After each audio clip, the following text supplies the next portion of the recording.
The debate hall was packed, the air electric with anticipation, as the cameras focused on the two political heavyweights. At the center of the stage, Representative Jasmine Crockett stood tall at her podium, her expression calm but fierce. Across from her, former President Donald Trump sat with his signature scowl, his arms folded tightly across his chest. The moderator had just opened the floor for final remarks, and it was Crockett's turn. The room hushed instantly, 1,000 eyes and ears hanging on what she would say next. Crockett leaned slightly forward, her voice measured but resonant. "You know," she began, her gaze fixed squarely on Trump. "For someone who spends so much time demonizing immigrants, who has built an entire platform on xenophobia and fear, I find it fascinating, no, appalling that you seem to forget the most important immigrant in your life, your wife." A ripple of murmurs echoed through the crowd. Cameras snapped in a flurry, journalists already typing quotes into their phones.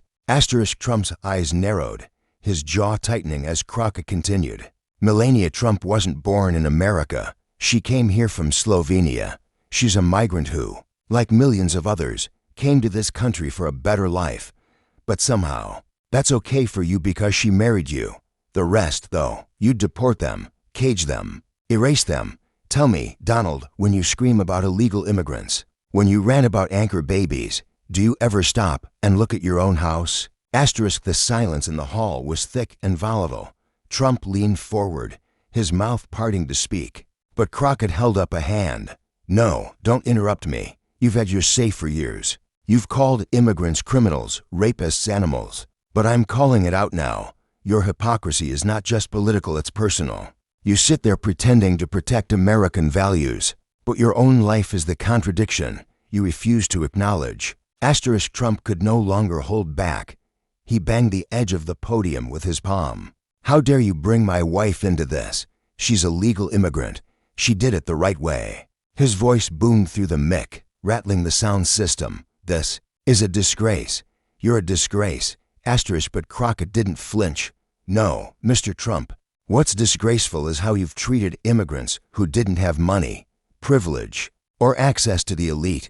Melania may have done it the right way, but that path isn't open to the thousands of mothers you separated from their children. You only respect immigration when it benefits you."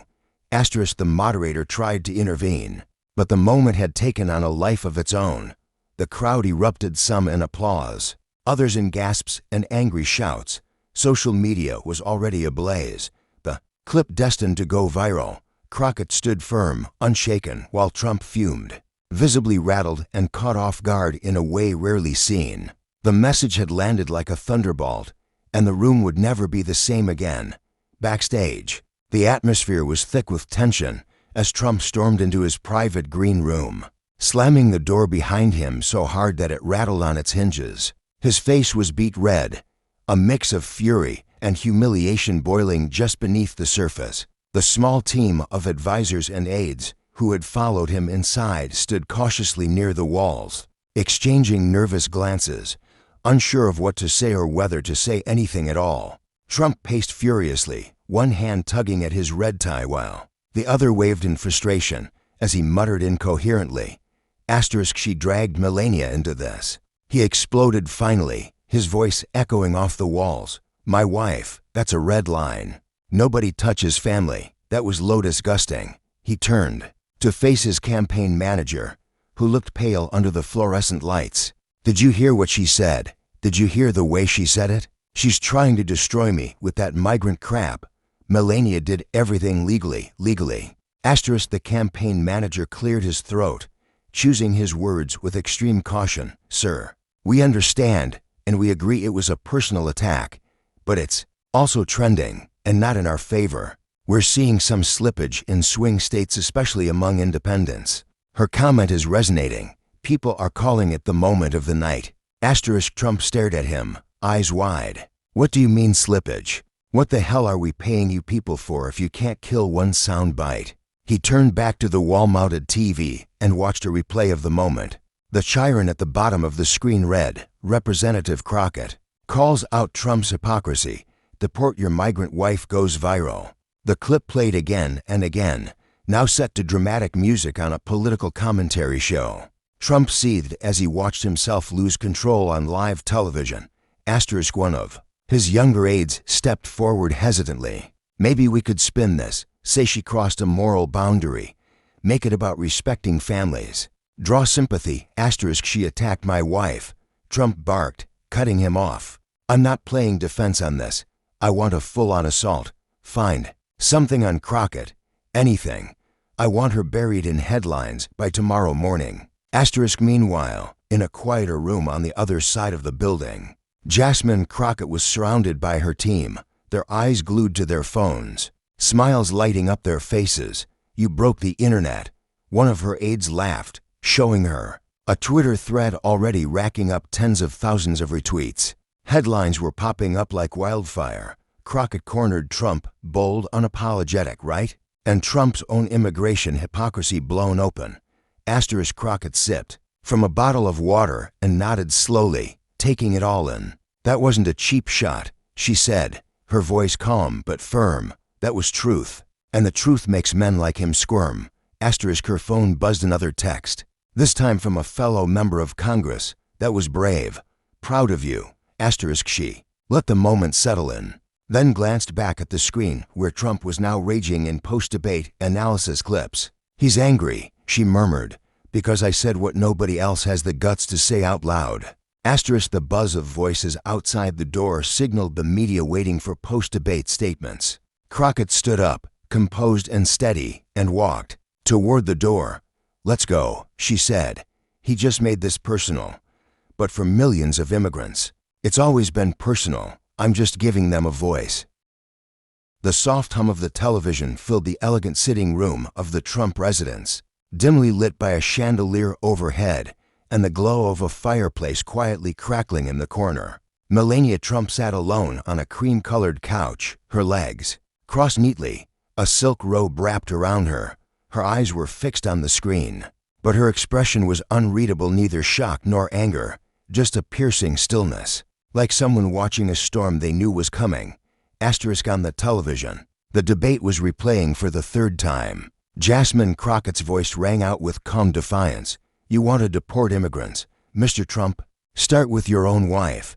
The clip cut to Donald's angry reaction, his face flushed, his voice rising in fury as he slammed the podium in defense of Melania. Again and again, the network showed it, dissected it, slowed it down, and played it next to headlines that all seemed to echo the same sentiment. A powerful moment, a bombshell, a brutal takedown. Melania remained quiet, her hand resting gently on her lap. She was used to being spoken about, used to being a symbol of grace, of mystery, of controversy, but this was different. For years, she had chosen silence, letting the world project their ideas onto her. But tonight, she wasn't just a symbol, she was a weapon used in someone else's war. And while part of her understood that it was politics, after all, another part of her, the private part she never showed to the cameras, felt exposed. She muted the television and looked away from the screen, her gaze landing on a framed photo atop the fireplace mantel. It was of her and Donald at the 2017 inauguration, both smiling, both statuesque. She stared at it for a long moment, trying to remember what that day had truly felt like. Was it pride, fear, duty? Rising slowly, she walked across the room to the tall French doors that opened onto a private garden. She stepped outside into the cool night air, pulling her robe tighter against the chill. The moon hung low, casting silver light across the manicured hedges and marble statues. In the silence, the noise of politics seemed distant, just another storm raging far away. But she knew better. The storm had reached her doorstep. She thought about her father, her mother, the long path from Slovenia to New York City, the visa interviews, the modeling contracts, the headlines that questioned her every move. And now, here she was, First Lady once removed, yet still the center of a controversy she never asked for. A breeze stirred the leaves. She took a deep breath. It wasn't the first time someone had used her past against her, but somehow tonight it felt heavier, maybe because it came from a woman. Maybe because, deep down, she knew Crockett had struck a nerve not with Donald, but with the truth. Melania stood in the moonlight a few moments longer, her face lit only by the faint glow from inside. Then, quietly, she turned and walked back in, closing the doors behind her. She didn't speak. She didn't react. But for the first time in a long while, she felt the weight of her silence pressing back.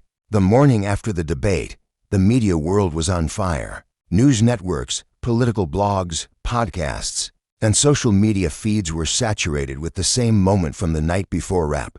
Jasmine Crockett's pointed challenge to Donald Trump, now branded across every platform, "Deport your migrant wife." The phrase had become a rallying cry for some, a source of outrage for others, and a glaring headache for Trump's re-election team. On cable news, panelists argued with heightened emotion. Some praised Crockett's courage and accused Trump of years of hypocrisy, highlighting his cruel immigration policies and the selective morality applied to his own family. Others condemned her for making the debate personal, claiming she had crossed a line by targeting Melania. But regardless of where people stood, one fact was undeniable. Crockett had completely shifted the political conversation. Every headline that day was hers. In the Trump campaign war room, the mood was grim. Aides were buried in laptops and polling reports, speaking in hushed, urgent tones. Overnight numbers showed a dip in suburban support, a troubling trend that had been brewing but now seemed to accelerate in the wake of the debate. Independents, especially women, were praising Crockett's boldness, saying she said what needed to be said. Trump sat at the head of the room, red-faced and silent, listening as his campaign manager tried to spin the damage. "We've drafted a statement framing the attack as an insult to all immigrant families who followed the law. Like Melania, we think we can flip the narrative by making you the defender of legal immigrants." But Trump wasn't listening. His mind was stuck on the phrase, "Deport your migrant wife." It played on loop in his head. The audacity, the sharpness, the way Crockett had said it, not with malice, but with surgical precision. He didn't want to pivot. He wanted vengeance. "Hit her harder," he said finally. "Find something in her past, anything. We're not going to let her become a hero on my name." Across the city, Jasmine Crockett was already doing press interviews. Her schedule was packed from sunrise to sundown. CNN, MSNBC, online outlets, morning radio. The clip of the debate had pulled in millions of views, especially among young voters and immigrant communities. She spoke with measured calm, never backing down from what she said. "I'm not attacking Melania as a person," she clarified during one segment. "I'm attacking the hypocrisy that says some immigrants deserve dignity, while others deserve cages. The hypocrisy that lives in the gap between Donald Trump's policies and his personal life." Her team watched as donations flooded in from all corners of the country. Volunteers were signing up in record numbers. Voters were mobilizing. One staffer turned to her with a stunned look. "Congresswoman, I think you just became a national name." Crockett smiled, her tone serious. "It's not about my name. It's about what we stand for." This wasn't about Melania, it was about every immigrant who's been vilified for not being rich, white, or connected. If he wants to talk about loyalty to America, he better be ready to face the truth about his own. As the day wore on, the political battle lines deepened. Trump's base doubled down in their defense, while Crockett's following grew louder, broader, and more energized. The storm that began on that debate stage was only just beginning. What had started as a single line, sharp, unfiltered, unapologetic, had become a spark in the heart of a larger fight, one about who belongs in America, who gets to decide, and what it really means to call yourself an American.